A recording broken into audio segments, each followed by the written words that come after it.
तो last class में हम लोग जो है मोनोसैकेराइड कर ली थे। हम लोग लास्ट क्लास में फ्रक्टोज का फ्यूरेनोज स्ट्रक्चर बना करके गए थे।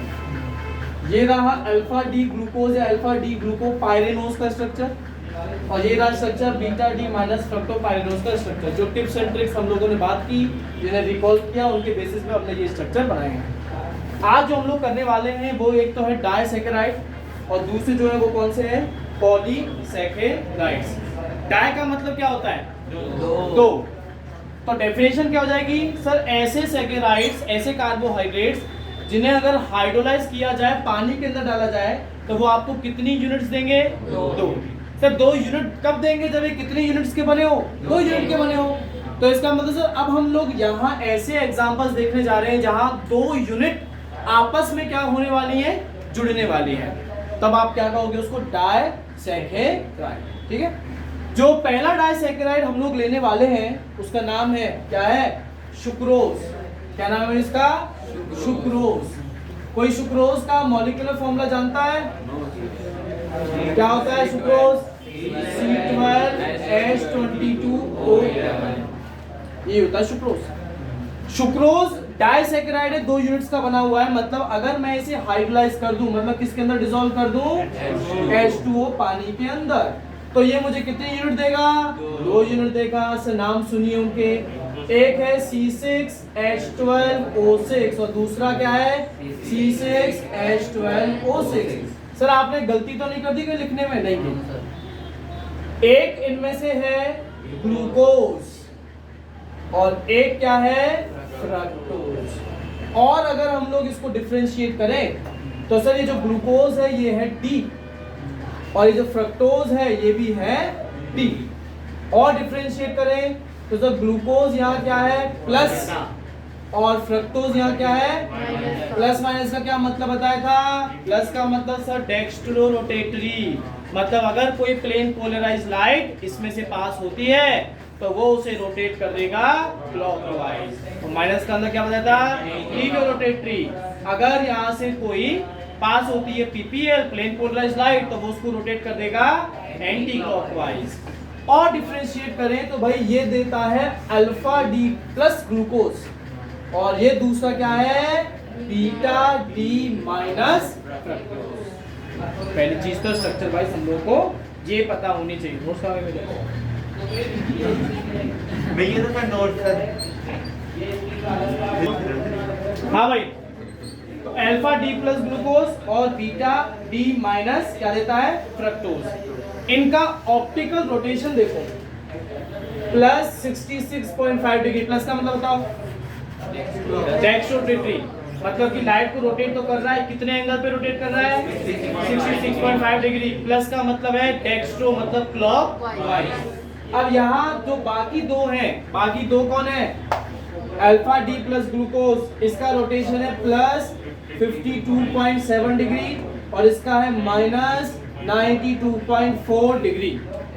तो जो आपका सुक्रोज है ये नेचर वाइज डेक्स्ट्रो है कि लीवियो है, डेक्स्ट्रो है। कैसे पता चला डेक्स्ट्रो है, सर रोटेशन पॉजिटिव में है। फिर जिसको तुमने पानी में डाला तो अब तुमको मिक्सचर मिल रहा है, समझ रहे हो, मिक्सचर कितनी चीजों का मिक्सचर मिल रहा है, 2 चीजों का। एक तो है तुम्हारा ग्लूकोज, दूसरा क्या है, फ्रक्टोज। सर ग्लूकोज जिसका रोटेशन कितना है, प्लस 52.7 डिग्री, मतलब डेक्स्ट्रो है। और फ्रक्टोज जिसका रोटेशन कितना है, माइनस 92.4 डिग्री, मतलब कौन सा है, लीवियो। अब सर दोनों का रोटेशन यहाँ इक्वल है कि डिफरेंट है, डिफरेंट है। मैग्नीट्यूड वाइज, डायरेक्शन वाइज तो है ही, पर मैग्नीट्यूड वाइज भी क्या है, डिफरेंट है। और किसका ज्यादा है मैग्नीट्यूड वाइज, फ्रक्टोज। इसका मतलब ओवरऑल अगर देखा जाए तो ये जो मिक्सचर बनेगा, ये नेचर में मिक्सचर, मिक्सचर का मतलब मैं इसकी बात नहीं कर रहा हूँ, इस प्रोडक्ट की बात कर रहा हूँ। ये मिक्सचर नेचर में डेक्स्ट्रो रोटेटरी होगा कि लीवियो रोटेटरी, लीवियो रोटेटरी। मतलब सर था तो वो खुद कैसा, डेक्स्ट्रो, पर पानी में डालने पर उसका मिक्सचर कैसा बन गया, इसको कहते हैं इन्वर्जन, इन्वर्ट, उल्टा होना। इस वजह से इस रिएक्शन का एक नाम है, क्या नाम है, इन्वर्जन ऑफ शुगर। ये पहले भी हमारे पास कई बार आया है, रिसेंटली केमिकल काइनेटिक्स में स्यूडो फर्स्ट ऑर्डर रिएक्शन में था। तो रिएक्शन का नाम क्या है, प्रोसेस का नाम क्या है, इन्वर्जन ऑफ शुगर। 2 नंबर का क्वेश्चन हो जाता है, व्हाई, क्यों, क्यों है, बिकॉज सुक्रोज, अगर तुम रोटेशन भूल गए हो कोई दिक्कत नहीं है, क्या लैंग्वेज बनेगी, because sucrose is dextrorotatory, ठीक है, but on hydrolysis it produces alpha D plus glucose which is dextrorotatory and beta D minus fructose which is levorotatory. So stop. The specific rotation या optical rotation of beta D minus fructose is greater than that of alpha D plus glucose. मैंने कहीं magnitude कहीं नहीं लिखा कि किसका rotation कितना है, फिर भी पूरे नंबर लेके जाऊंगा. Therefore the mixture produced is overall कैसा हो जाएगा, levorotatory. Hence, this process or phenomenon is called inversion of sugar.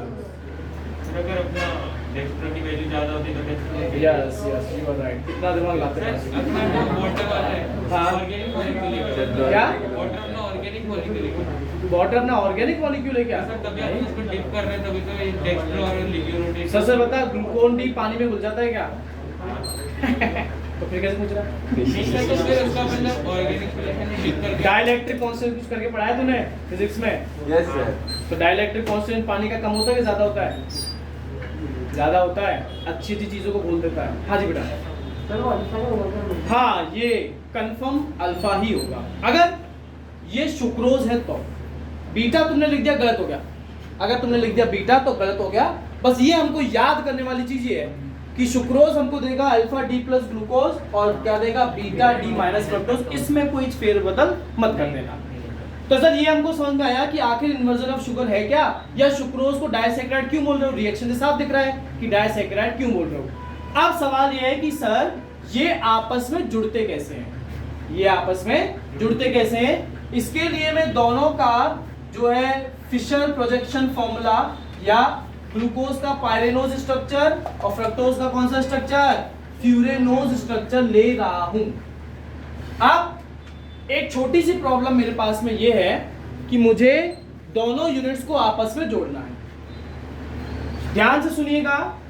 एक ऐसा बॉन्ड या लिंकेज जो कि दो कार्बोहाइड्रेट्स को जोड़ दे, उस लिंकेज को कहते हैं ग्लाइकोसिडिक लिंकेज. क्या कहते हैं, ग्लाइकोसिडिक लिंकेज. दो यूनिट्स, दो कार्बोहाइड्रेट यूनिट्स को जोड़ने के लिए जो बॉन्ड. एक नंबर का आदमी से सीधा सीधा सवाल आता है, जैसे दो अमीनो एसिड्स कौन सी बॉन्ड से जुड़ते हैं, दो न्यूक्लियोटाइड कौन सी बॉन्ड से जुड़ते हैं, या फिर दो कार्बोहाइड्रेट कौन सी बॉन्ड से जुड़ते हैं. तीनों के अलग अलग नाम है. तो यहाँ कौन सा बॉन्ड पढ़ने जा रहे हैं, ग्लाइकोसिडिक लिंकेज. ग्लाइकोसिडिक लिंकेज दो यूनिट्स के बीच में बनेगी और दो यूनिट्स के कार्बन्स के बीच में, दो यूनिट के कार्बन के बीच में. यहाँ अगर मैं सारे कार्बन्स को नंबर दे दूं तो सर ये इसमें पहला था, दूसरा, तीसरा, चौथा, पांचवा और छठा. इस वाले में सर ये पहला था, ये दूसरा, ये तीसरा, चौथा, ये पांचवा और ये कौन सा है, छठवा. अगर यहाँ लिखा हुआ हो 1,4 ग्लाइकोसिडिक लिंकेज, इसका मतलब है एक यूनिट का तो पहला कार्बन और दूसरी यूनिट का चौथा कार्बन, ये दोनों जुड़ रहे हैं. अगर यही लिखा हुआ हो 1,2 ग्लाइकोसिडिक लिंकेज, तो इसका मतलब क्या है, इसका मतलब है एक यूनिट का पहला कार्बन, दूसरी यूनिट का दूसरा कार्बन, आपस में लिंकेज जोड़ रहे हैं. अगर यहाँ लिखा होता अल्फा, सॉरी यहाँ लिखा होता 1,2 अल्फा ग्लाइकोसिडिक लिंकेज. अल्फा तुम तभी यूज में लोगे जब दोनों के दोनों अल्फा हो. क्या यहाँ पर दोनों अल्फा है क्या, एक अल्फा एक बीटा, तो कुछ नहीं कहोगे. या लिखा हुआ हो बीटा लिंकेज, तो बीटा कब कहोगे, जब दोनों के दोनों कैसे हो, बीटा, सिर्फ तभी. अगर एक अल्फा एक बीटा है तो फिर कुछ नहीं लिखा होता, बस नॉर्मल अपना 1,2 1,4 ग्लाइकोसिडिक लिंकेज लिखा होता है. ग्लाइकोसिडिक लिंकेज की डेफिनेशन क्या है, द बॉन्ड और लिंकेज विच जॉइन, किसको जॉइन करते हैं, टू कार्बोहाइड्रेट्स. 1,2 और 1,4 का मतलब समझ में आया सबको, ठीक है सर. तो ये जो बॉन्ड है इन दोनों का, ये है 1,2. 1,2 का मतलब क्या है सर, इसका तो कौन से नंबर का कार्बन, पहला, और उसके कौन से नंबर का, दूसरा. पर मुझे बताओ ये जो स्ट्रक्चर हमने बनाया है, क्या इसका दूसरा कार्बन इसके पहले कार्बन के सामने रखा जा सकता है? अगर रखोगे तो इसको उल्टा करके रखना पड़ेगा. अभी जो स्ट्रक्चर है वह उस हिसाब से रखा जा सकता है क्या? अगर मैं उठा के यहाँ रख दूं तो इसके सामने तो कौन सा कार्बन आएगा, पांचवा. फैक्ट है क्या पीयूष, सही बोल रहा हूँ, ये सब समझ में आया. तो इसका मतलब ये है कि सर मुझे इसे क्या करना पड़ेगा अगर बॉन्ड बनाना है तो उल्टा। अब उल्टा कैसे करें? उल्टा ऐसे नहीं है पीयूष यहाँ बैठा तो पीयूष को उल्टा करना है। पीयूष को उल्टा करने के लिए मैं क्या करूँ? पीयूष बहुत भारी है, मैं क्या करूंगा इसके बगल में मिरर रख दूंगा। क्या मिरर रखने से पीयूष की इमेज उल्टी हो जाएगी? तो मुझे भी क्या करना है, इसकी क्या बनानी पड़ेगी? Mirror image. मिरर इमेज का मतलब जो कुछ भी मुझे दिख रहा है वो एकदम क्या होने वाला है? उल्टा। अगर दूसरा कार्बन राइट साइड में है तो ये दूसरा कार्बन कहाँ जाएगा? अगर OH ऊपर है तो OH कहाँ जाएगा? कॉन्सेप्ट समझ आया क्या? मैं बनाने वाला हूँ बीटा टी माइनस फ्रक्टोज ही, पर वो ऐसा स्ट्रक्चर नहीं होगा, इसका उल्टा होगा। पर ये उल्टा हमने कैसे तैयार किया है? मिरर इमेज से। तो सर इसकी अगर मिरर इमेज बनाए,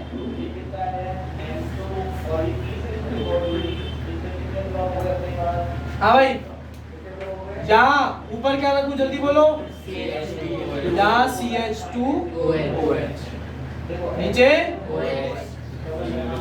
तीसरे कार्बन पर बोलो ऊपर कहाँ आएगा? ऊपर HOH, नीचे चौथे पर बोलो OH ऊपर H नीचे, पांचवे पर बोलो CH2OH नीचे और H ऊपर।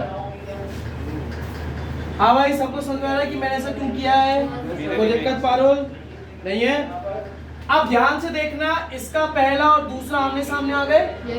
क्या दो OH ग्रुप आपस में तुम्हें आसपास नजर आ रहे हैं क्या? अपने को क्या, अपने को से क्या निकालना है? पानी। पानी मतलब H2O। अगर यहाँ से H2O निकल गया तो भाई क्या तुम्हें एक ऑक्सीजन नजर आ रहा है जिसकी कितनी बॉन्ड फ्री है? एक बॉन्ड फ्री है। और यहाँ ये कार्बन जिसकी एक बॉन्ड फ्री हो गई। तो इन दोनों को अपनी अपनी वैलेंसी पूरा करने के लिए आपस में ऐसे जुड़ना पड़ेगा क्या? जुड़ना पड़ा। इसी लिंकेज, इसी बॉन्ड का क्या नाम है? Glycosidic linkage. और इन दोनों के कौन कौन से कार्बन के बीच में बना है? तो फिर इसका नाम क्या लिखोगे? 1,2 ग्लाइकोसिडिक लिंकेज। ठीक है भाई, कोई दिक्कत? अब एक बहुत बड़ी चीज जो उसको समझना थोड़ा मुश्किल है, पर उसकी ट्रिक से तुम्हारा काम हो जाएगा।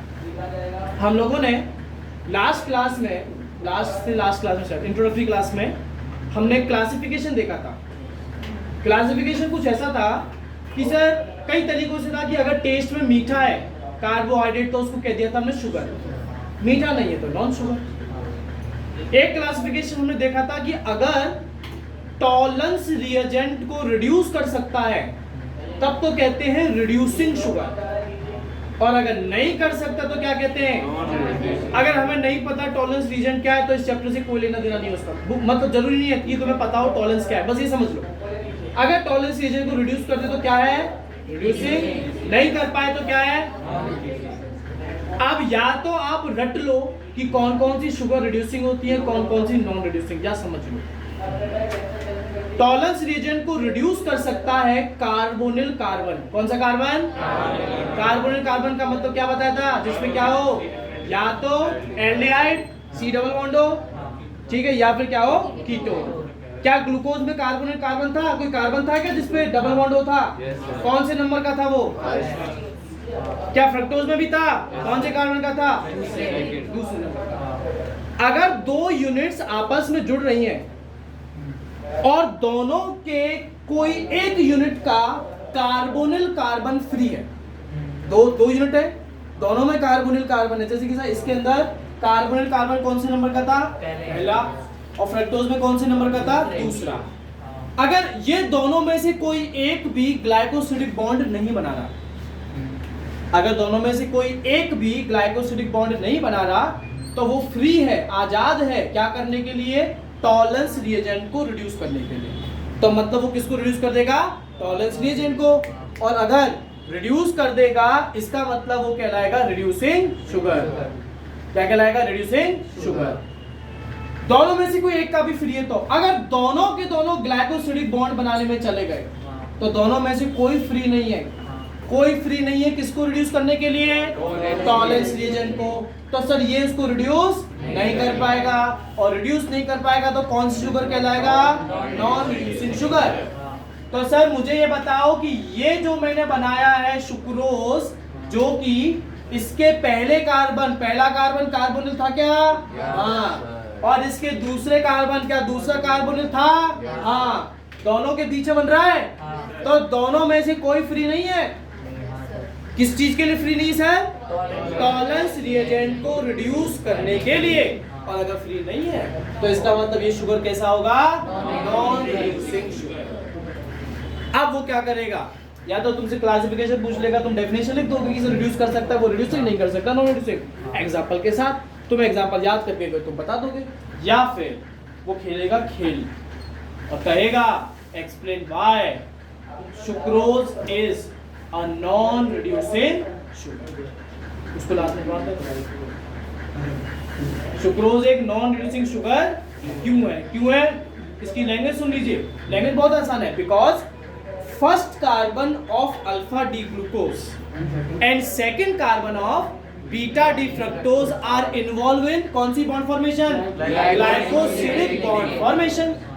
Hence they are not free to reduce tolerance and thus as therefore sucrose is a non reducing sugar। आएगा भाई समझ में? क्या है क्या नहीं है समझ में आया? क्वेश्चन क्या बन सकता है? स्ट्रक्चर, पहला स्ट्रक्चर। दूसरा इन्वर्जन ऑफ शुगर क्या है बता चुका हूं, इन्वर्जन शुगर। तीसरा रिड्यूसिंग है कि नॉन रिड्यूसिंग। चौथा क्यों, रीजन बताओ। बता दोगे क्या भाई? बताओ, कोई दिक्कत कोई समस्या हो तो फिर मेरे साथ शेयर करो। टॉलरेंस एजेंट को रिड्यूस करने के लिए चाहिए कार्बोनिल कार्बन जो फ्री हो सकता है। फ्री तब होगा जब वो ग्लाइकोसिडिक लिंकेज में इन्वॉल्व हो कि ना हो? ना हो। अबे इन्वॉल्व हो जाएगा तो कैसे फ्री है? कार्बोनिल कार्बन तो सर उसमें अपना प्योर टॉलरेंस रीजन था क्या? तो मैं तेरे को क्या कर, टॉलरेंस रीजन क्या है तेरे जानना जरूरी नहीं है इस चैप्टर में। बस टॉलरेंस रीजन को रिड्यूस कौन कर सकता है? अगर वो क्या है? फ्री। फ्री कब होगा? जब कौन सा बॉन्ड नहीं बना रहा होगा? ग्लाइकोसिडिक। यहाँ दोनों के जो कार्बोनिल कार्बन थे वो किस चीज में चले गए? ग्लाइकोसिडिक। तो इसका मतलब ये हुआ कि इन दोनों में से कोई रिड्यूस नहीं कर सकता, तो ये कौन सी शुगर हो गई? Non reducing. आता है भाई? ये तुम्हारा पहला डाइसैकेराइड हो गया जिसका नाम क्या था? सुगर। सुगर नहीं है भाई, ठीक है, क्या है? सुक्रोज। दूसरे डाइसैकेराइड पर चलते हैं जिसका नाम है माल्टोज। क्या नाम है? माल्टोज का भी सेम वही फॉर्मूला है जो सुक्रोज का है। क्या फॉर्मूला है? C12H22O11। बस अंतर क्या है? क्या?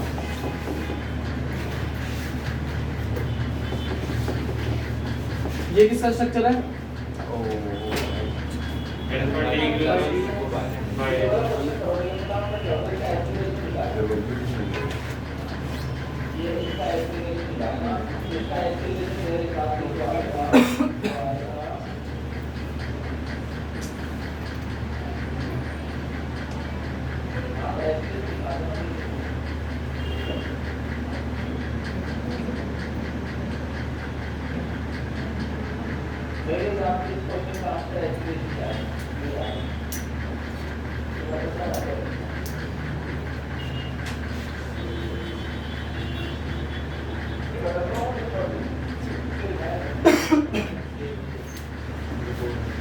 माल्टोज जो कि हाइड्रोलाइज होने पर आपको 2 यूनिट देगा और ये दोनों यूनिट क्या है? अल्फा डी प्लस ग्लूकोज, दोनों के दोनों। अगर ये दोनों अल्फा डी प्लस ग्लूकोज हैं तो ग्लाइकोसिडिक लिंकेज को क्या अल्फा ग्लाइकोसिडिक लिंकेज कहा जा सकता है? Yes sir. क्यों? दोनों अल्फा हैं। दूसरा, ये जो ग्लाइकोसिडिक लिंकेज है कौन सा लिंकेज है? 1,4। 1,4 का अर्थ बताइए। एक का एक और दूसरे का चौथा। क्या दोनों आमने सामने रखे हुए हैं क्या? चेक कर लो, दोनों के दोनों सेम ही है ना? इसका पहला और उसके सामने कौन रखा है? चौथा। क्या दोनों पर OH ग्रुप दिख रहा है आपको? अगर OH ग्रुप दिख रहा है तो यहां से क्या निकल जाएगा? H2O। और ये आपस में जिस लिंकेज से, जिस बॉन्ड से जुड़ जाएंगे, वो लिंकेज कौन सा होगा? 1,4 अल्फा ग्लाइकोसिडिक लिंकेज। अब दोनों के दोनों ग्लूकोज थे और ग्लूकोज में कार्बोनिल कार्बन कौन से नंबर का कार्बन होता है? पहला। कौन सा होता है? पहला। तो सर क्या इसका पहला कार्बन ग्लाइकोसिडिक बॉन्ड में इन्वॉल्व हो गया? नितिन, हो गया क्या इन्वॉल्व? Yes sir. और दूसरे कार्बन का पहला कार्बन इन्वॉल्व नहीं हुआ। नहीं होने का मतलब क्या है सर? कि ये फ्री है। किस चीज के लिए फ्री है? टॉलरेंस रिएजेंट को रिड्यूस करने के लिए। तो इसका मतलब माल्टोज नेचर में कैसी शुगर हुई? थ्योरी या लैंग्वेज क्या बनेगी? In case of maltose, first carbon of 1 alpha D glucose unit is involved in formation of glycosidic bond, while in the other unit of alpha D plus glucose, first carbon is free to reduce Tollens reagent. Therefore, maltose is कैसी sugar हो गई? Reducing sugar. तो इसमें तुम्हारे पास में बन गया सबसे पहले तो उसका स्ट्रक्चर, दूसरा ये रिड्यूसिंग है या फिर क्या है नेचर में? Non reducing. समझ में आता है सबको? अगली जो है आपके पास वो है लैक्टोज। नेक्स्ट जो आपके पास में डाइसैकराइड, आखिरी डाइसैकराइड, क्या नाम है? लैक्टोज। जब तुमने मोनोसैकराइड पढ़ा तो तुमने पढ़ा ग्लूकोज और फ्रक्टोज, दोनों का फॉर्मूला डिफरेंट था कि सेम था? फिर तुमने पढ़ा डाइसैकराइड। डाइसैकराइड तुमने सबसे पहले पढ़ा सुक्रोज, फिर पढ़ा तुमने माल्टोज, दोनों का फॉर्मूला सेम था कि डिफरेंट था? सेम था। तीसरा क्या पढ़ने जा रहे हो? इसका भी फॉर्मूला क्या होगा? सेम होगा। बस अंतर इतना सा है कि ये आपको हाइड्रोलाइज होने पर 2 यूनिट देगा। एक तो देगा बीटा डी ग्लूकोज और दूसरा तुमको देगा beta D galactose. Beta D glucose, हाँ भाई, इसको मुझे बीटा बनाना है। बताओ क्या चेंज लाओ? कौन से पोजीशन पे? फर्स्ट। बस इतना अंतर है, बाकी सब कुछ सेम है।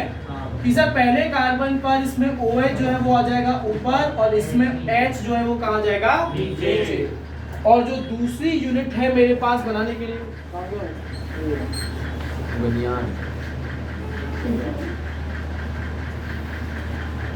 दूसरी यूनिट है बीटा डी गैलेक्टोज।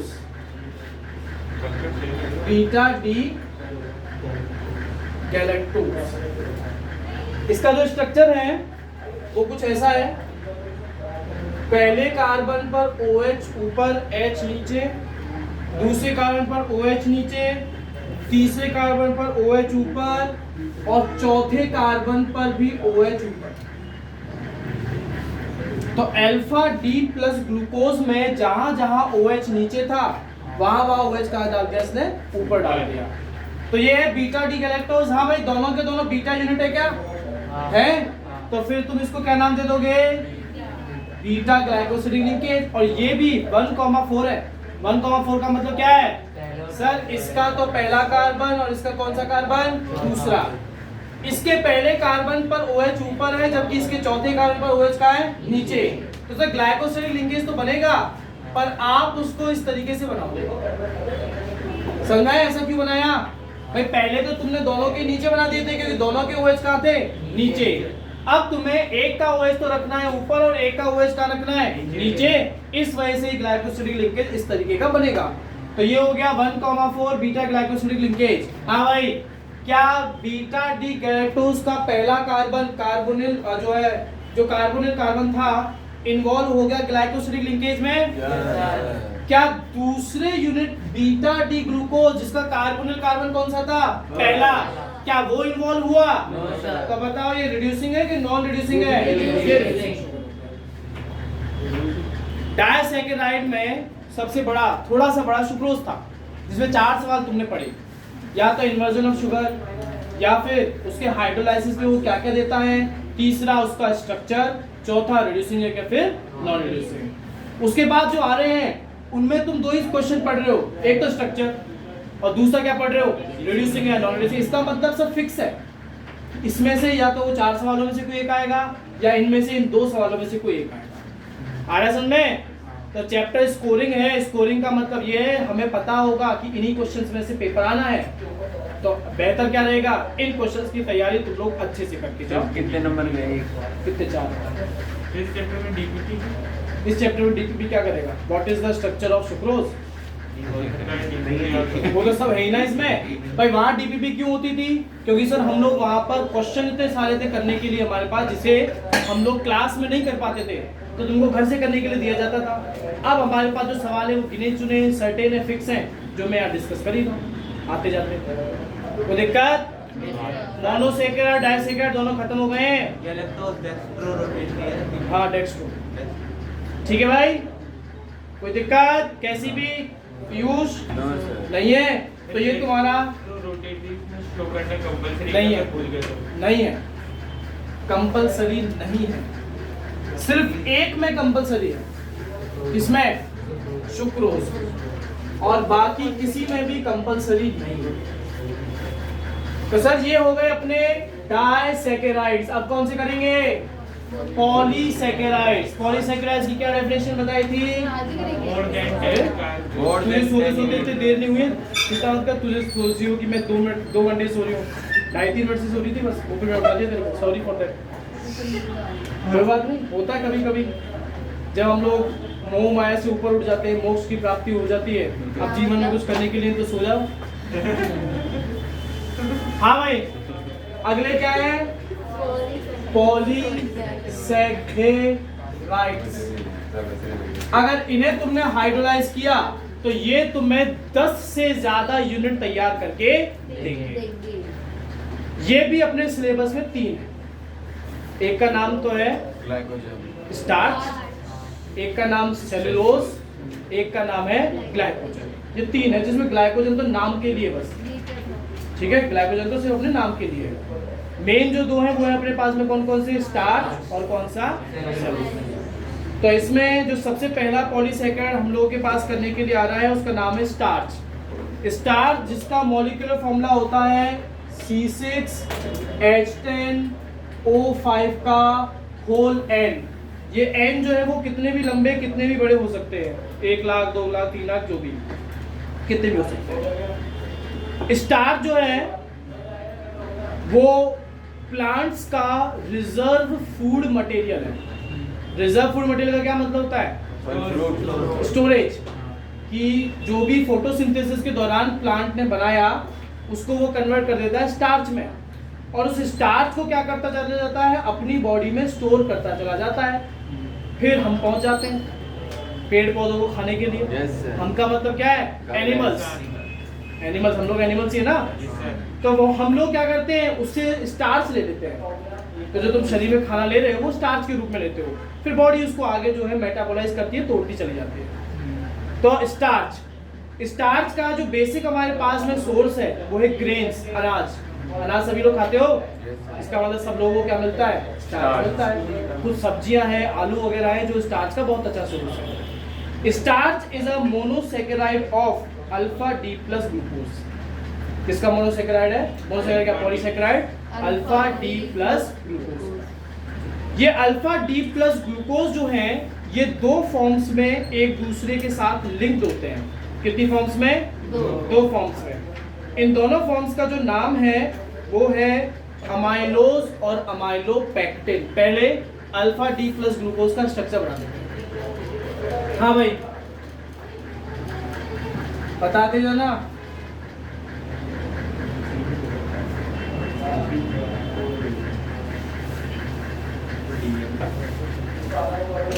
नितिन तू बताएगा कहाँ क्या रखना है?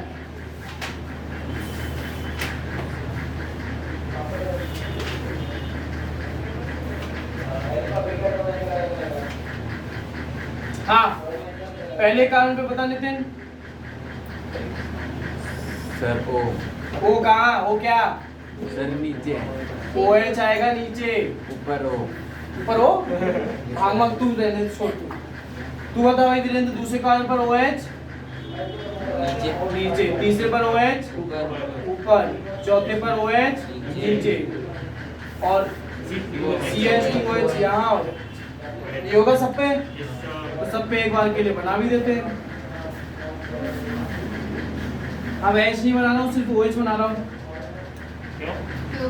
अरे यार टाइम लगता है। तो इसमें से पैसे छुड़ा दो। अच्छा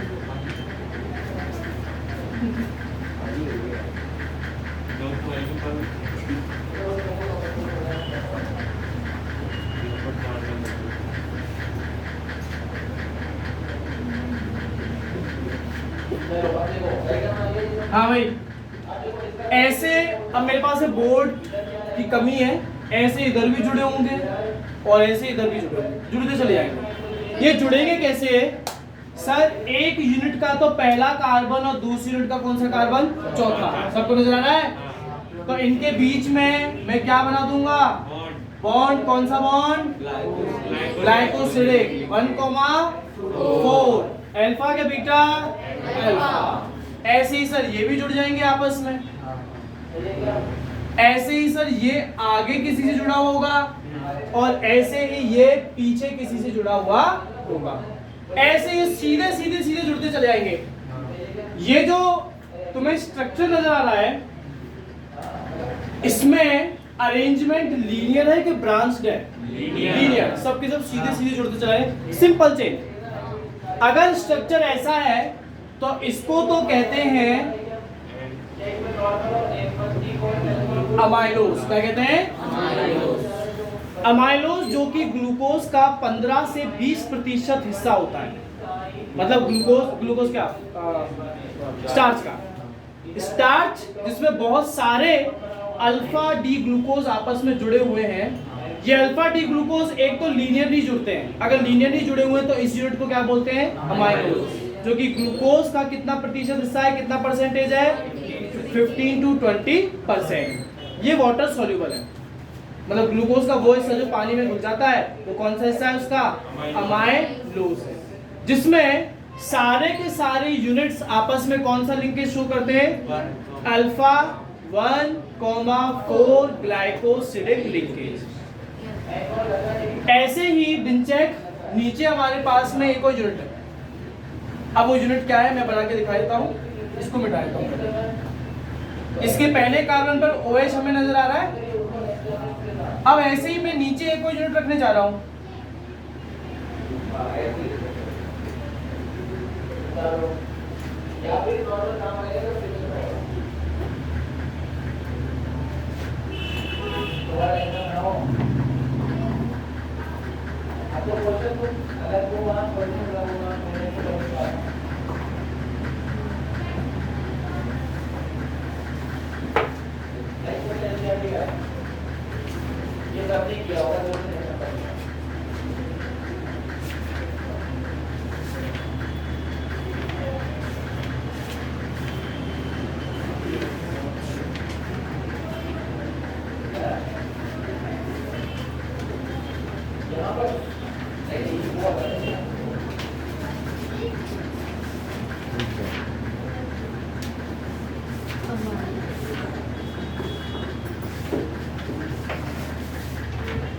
ये नीचे भी क्या है?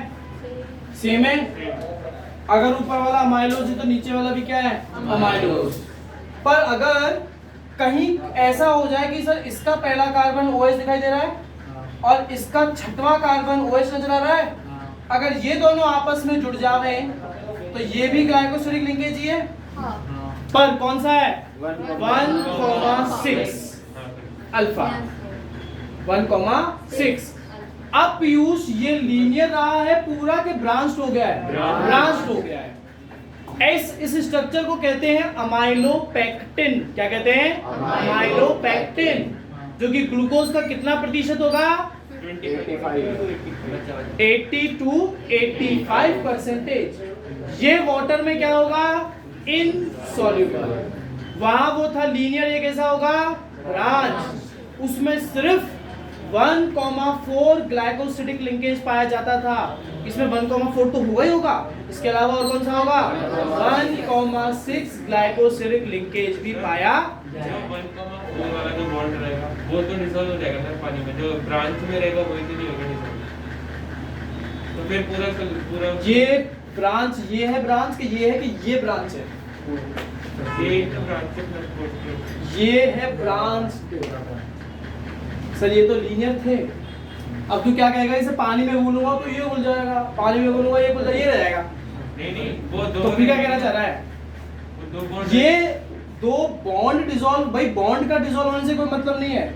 डिसोल्यूशन जो है वो हाइड्रोजन बॉन्ड के हिसाब से होता है। पानी में पढ़ा है ना तुमने, हाइड्रोजन बॉन्ड सरफेस एरिया के हिसाब से होगा।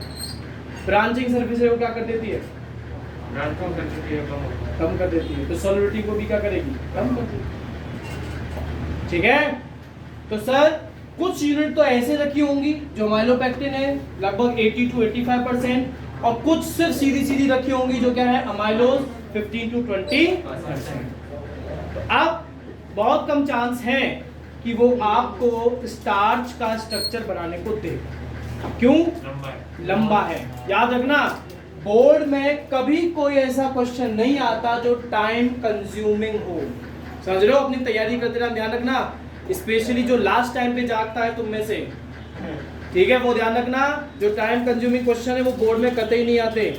पर इसका मतलब ये नहीं कि सर मैं स्ट्रक्चर ही ना पढ़ूं। अरे वो ये तो कह सकता है ना अमाइलोज का स्ट्रक्चर बनाओ, वो ये तो कह सकता है अमाइलोपेक्टिन का बनाओ, वो ये तो कह सकता है दोनों में अंतर बताओ। अंतर तो कई बार आया बोर्ड में। जो differentiate between amylose and amylopectin है ये तो बहुत बार आया है। अगर स्ट्रक्चर किसी का आने का चांस ज्यादा है तो बताओ अमाइलोज का है कि अमाइलोपेक्टिन का है? अमाइलोज का। भाई आता समझ में सब लोगों को? ये भैया तुम्हारा स्टार्च भी खत्म हो गया। स्टार्च में कितने क्वेश्चन बने? एक तो सर उसका क्लासिफिकेशन की कितने टाइप्स का होता है, और different। दूसरा उनके बीच में अंतर, तीसरा स्ट्रक्चर। बताओ कोई समस्या नो सर। नहीं है? तो दूसरा हम लोग पढ़ने जा रहे हैं सेलुलोज।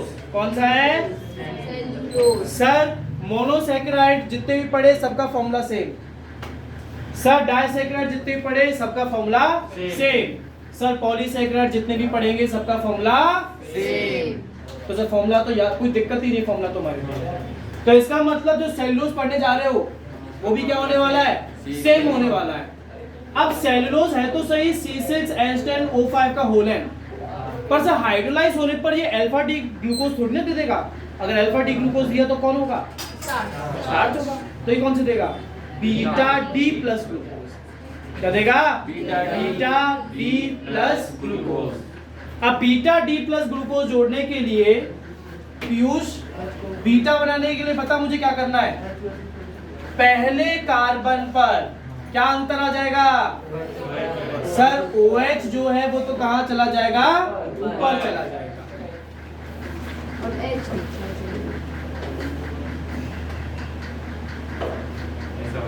इसमें ऐसे आगे। अब भाई इसका 1,4 आमने सामने दिखाई दे रहा है सबको?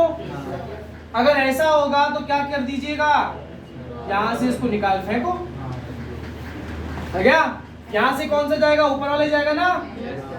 तो ये ऐसे आगे बढ़ जाएगा और ये ऐसे इधर बढ़ जाएगा। आया समझ में? कौन सा लिंकेज है? बीटा है क्या? 1,4 है क्या? स्ट्रक्चर समझ में आ गया? अंतर सिर्फ किसका था? अल्फा और बीटा, पहले कार्बन की पोजीशन का। बताओ स्ट्रक्चर मुश्किल हो रहे हो समझने में? तो इंट्रोडक्टरी क्लास और उसके बाद जब हमने ट्रिक समझी थी तो उसके बाद आसानी है ना? ट्रिक को अप्लाई करते हुए चलो काम तुम्हारा बन जाएगा। ये क्या था? ये क्या? ये था सेलुलोज। सेलुलोज जो कि प्लांट सेल वॉल का मेजर कंपोनेंट है। आपने सुना होगा सेल वॉल के बारे में, एक्स्ट्रा प्रोटेक्टिव लेयर होती है सेल्स के बाहर, पर सिर्फ प्लांट सेल्स के बाहर। एनिमल सेल्स के बाहर ऐसी कोई लेयर नहीं है, क्योंकि बाहर बारिश आए, आंधी आए, तूफान आए, नितिन क्या करेगा? भगलेगा, चादर ओढ़ लेगा, छाता लगा लेगा, जो भी इसके पास उपाय है। पेड़ पौधे बेचारे, उन्हें तो सारी सर्दी गर्मी बारिश वहीं खड़े रहना ना, तो उनकी सेल्स के प्रोटेक्शन के लिए क्या किया गया है? सेल वॉल की व्यवस्था की गई है, जो किससे बनी होती है? सेलुलोज। तीसरा जो है हमारे पास वो है ग्लाइकोजन। क्या नाम है? ग्लाइकोजन का फॉर्मूला सेम C6H10O5 का होल N। ये जो आपका ग्लाइकोजन है ये एनिमल्स का रिजर्व फूड मटेरियल। तुमने खाना खाया, ग्लूकोज बनाया, यूज में ले लिया। अब ऐसा तो है नहीं कि सर हम तो दिन की 1.5 रोटी खाते हैं या 1.25 रोटी खाते हैं कि इतनी शरीर की जरूरत होती है, जिंदा रहने के लिए बहुत होता है। इतनी खाते हो क्या? No sir. कृष्णा कितनी खाता है एक टाइम पे? 3 ऐसा खाता है। तू तीन ना? Yes. 2 खाती है, जबकि जिंदा रहने के लिए 1 की जरूरत है। तो जो 1 के बाद जो एक्स्ट्रा खा रहे हो उसका क्या होगा? स्टोर। बॉडी में स्टोर किया जाएगा। किस फॉर्म में? ग्लाइकोजन के फॉर्म में। जब तुम भूख हड़ताल पे जाओगे तो ऐसा नहीं कि सर आज देखो हम भूख हड़ताल कर रहे हैं, कल ही मर जाएंगे क्योंकि खाना नहीं मिलेगा। अरे तुम्हारा शरीर कई दिन का खाना लेके बैठा है। कितने दिन का? 4 दिन का। सबसे लंबी हड़ताल भूख हड़ताल अब तक की कितने दिन की गई है? 69 डेज की, जो की थी भगत सिंह ने। Yes sir. इतने दिन तक वो भूखा रहा था। पानी तो पिए, बिना पानी के 4-5 दिन में कई सारे साथी ने करा था। समझे? तो सोचो इतना ग्लाइकोजन हमारे बॉडी में होता है कि हमें इतने दिन तक वो जिंदा रख सकते हैं। तो सर इसका तो पहले कितना खाना खाता होगा? कौन? उसकी डेयरी की थी दुकान में डेयरी थी। तो मतलब दूध क्या वगैरह कहना काफी चाहते हैं? पीते थे उस टाइम पे लोग बाग। प्याज और छाछ के साथ में रोटी खा जाएगा। ऊपर से पंजाबी उड़ता तो जो रिजर्व फूड मटेरियल जो होता है, स्टार्च वगैरह, ये छाछ वगैरह मिल्क में बहुत ज्यादा होता है। हाँ जी, आया समझे? सर ग्लाइकोजन का स्ट्रक्चर किताब में कहीं नहीं दे रखा, नोट्स में कहीं नहीं दे रखा। इसका कारण है क्योंकि वहाँ लिखा होगा ग्लाइकोजन का स्ट्रक्चर अमाइलोपेक्टिन के जैसा है। अमाइलोपेक्टिन का स्ट्रक्चर समझ जा दिया? Yes sir. बस एक अंतर है, क्या? सर ग्लाइकोजन में ब्रांचेस बहुत सारी होती हैं। किसके मुकाबले? अमाइलोपेक्टिन के। मतलब इसके बाद 1.6 था तो इसके अंदर और भी होंगे। और भी होंगे, मतलब 1,6 मान ले से 10,000 थे तो उसमें से 50,000। स्ट्रक्चर में कोई फर्क नहीं आएगा, अमाइलोपेक्टिन के जैसा ही स्ट्रक्चर।